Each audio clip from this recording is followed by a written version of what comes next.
The impact of the NIU MPA program, I think, has been significant.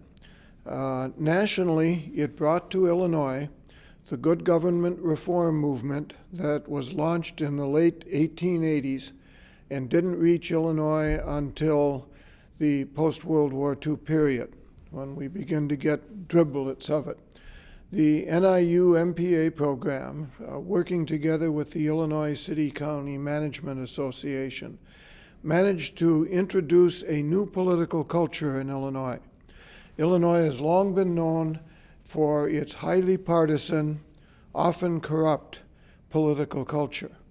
We brought a new political culture, and now, though it's not widely recognized or articulated, Illinois has two political cultures. The culture of partisanship and corruption and clout, which characterizes the state government, Cook County, and to a considerable extent still the city of Chicago, and some county governments. And now we have what the good government movement sought to bring about, which is professionalism, competence, and objectivity in government, and that's characteristic of most of the mid-sized cities in Illinois, and a growing list of counties that have adopted that kind of political culture and political system as well.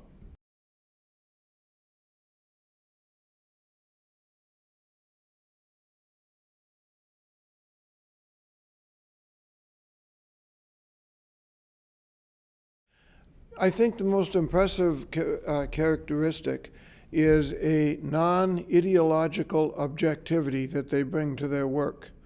As they take over as the chief administrative officer, chief financial officer, or department head's position, they bring an orientation that is not partisan, not ideological, but is based upon best practices from the business world and from the world of higher education and policy analysis.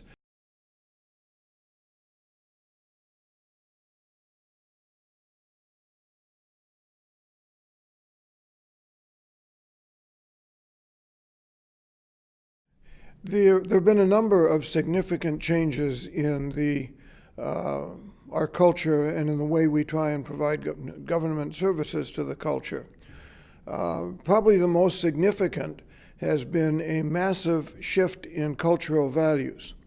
50 years ago, when the program started, the city management profession was pretty much restricted to men, white males. When I went to my first International City Management Association conference 48 years ago, the only women at the conference were the staff from the International Association.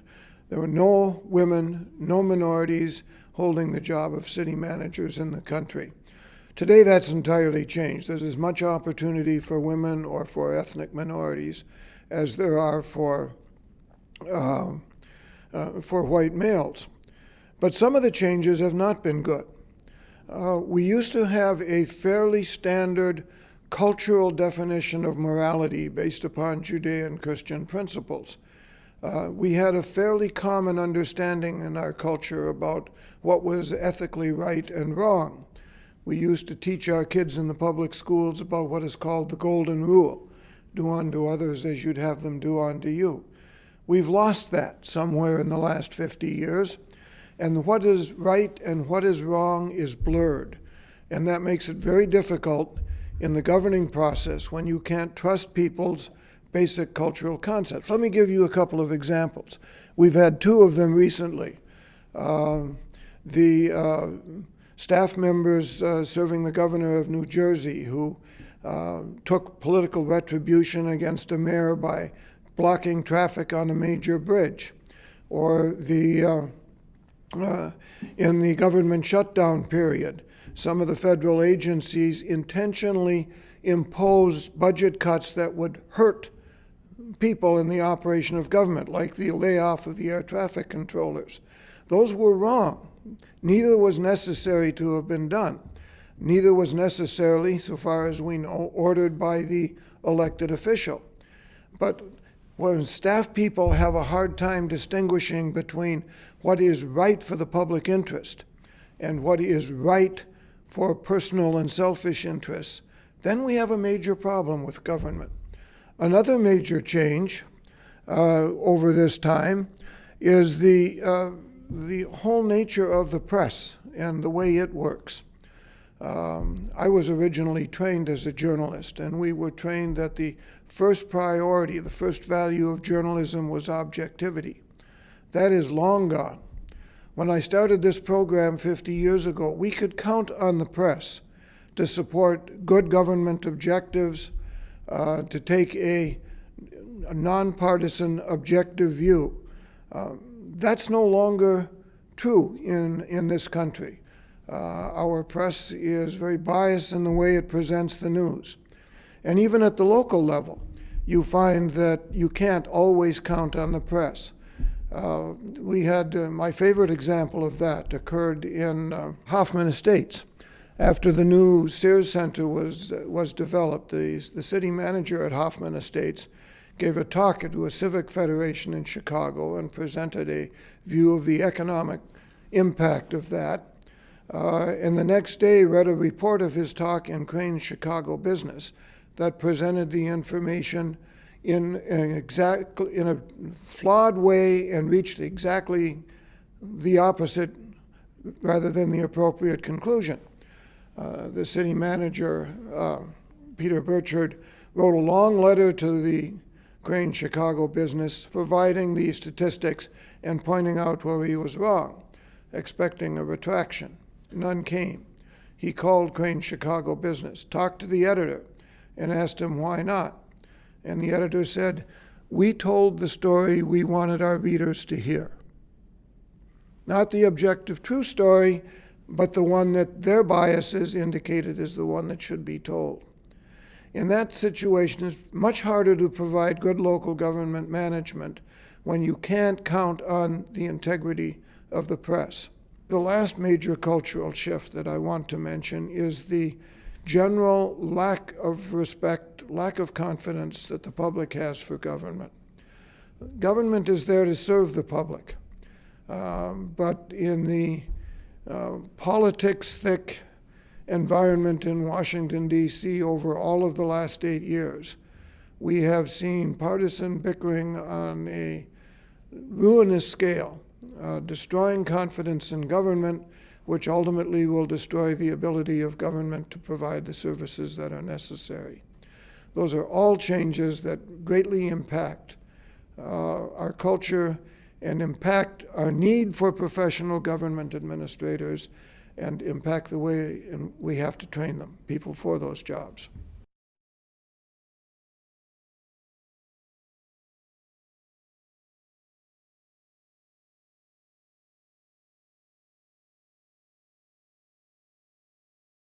When the program began, we had a number of things that we had to try and do to make it work.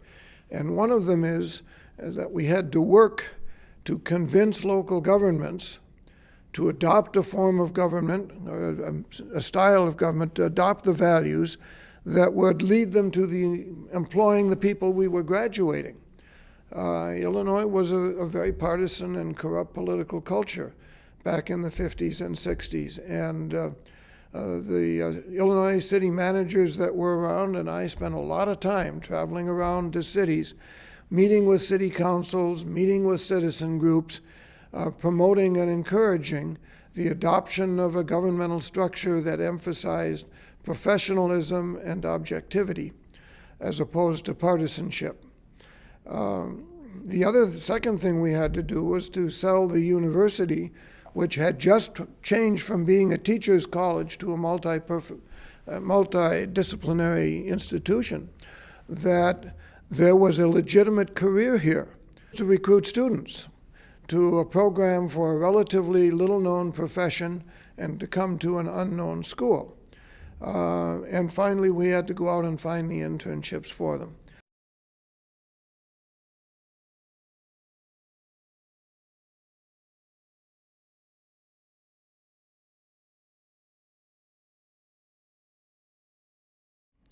There are several career options in which you can easily serve others.